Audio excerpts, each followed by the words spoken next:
আমরা যে side scene করতে বেরিয়েছিলাম এই বয়স্ক লোকটার অটোতে, ওনার ব্যবহার খুবই ভালো। উনি কিন্তু একটুতেই রেগে যান, বুঝলেন, এই বয়স্ক লোকটা কিন্তু এমনি ব্যবহার খুব ভালো। উনি অনেক মন্দির দেখালেন, ভালো লাগলো। আপনারাও এনাকে বুক করতে পারেন। এনার নাম স্বপন কুমার সামন্ত, এখানেই থাকেন, এক্স আর্মি ম্যান। উনি টোটো চালাচ্ছেন এখন, খুব ভদ্রলোক। ইনি হলেন আনাগারিক ধর্মপাল, স্বামী বিবেকানন্দর বন্ধু। ইনি এই মন্দিরটাকে বানিয়েছেন 100 বছর আগে 72,000 টাকা চাঁদা তুলে। আসল মন্দির ছিল, এটা মুঘলের সময় ভেঙে দেয়। এটাই আপনার সারনাথের মুখ্য আর মেন মন্দির হচ্ছে। এই মন্দিরে দেখাশোনা, পুজো পাঠ সব শ্রীলঙ্কার লোকরা করে। মন্দিরে আপনি দর্শন করতে যাবেন, বুদ্ধর একটা সেম স্টোন পাথর উপরে সোনার প্লেটিং করা মূর্তি দেখবেন। মূর্তিটার পিছনে জমিনের নিচে বুদ্ধদেবের অস্থি আছে। অস্থিটা বছরে দুবার বার করা হয়, বুদ্ধ পূর্ণিমা, কার্তিক পূর্ণিমা। তখন এখানে লক্ষ লক্ষ লোক আসে, তো অস্থি দর্শন করানো হয়। বিদেশ থেকে অনেক দান পুণ্য হয়। আর মন্দিরের ভিতরে আপনি দর্শন করতে যাবেন, বুদ্ধর জন্ম থেকে মৃত্যু যতগুলো অপূর্ব ঘটনা সব দেওয়ালে পেন্টিং আছে। জাপানের 2 ভাই 4 বছরে পেন্টিং করেছিল, 1932 থেকে 1936। শরীর ত্যাগ করা, মেডিটেশন করা, বৈরাগ জীবন সব পেন্টিং। তো এই মন্দির সারনাথের মেন মন্দির।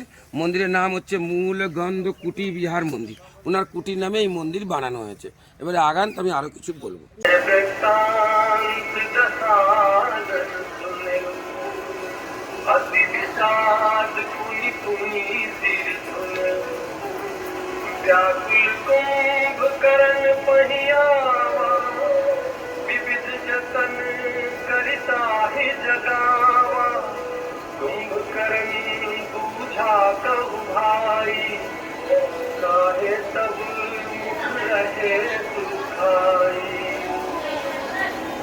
আপনি দেখছেন সব লাল চন্দন কাঠের মূর্তি হচ্ছে।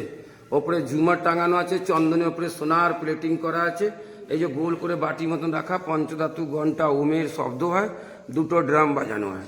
সন্ধ্যাবেলা পুজো হয়, এখানে মন্ত্র হয়, নাম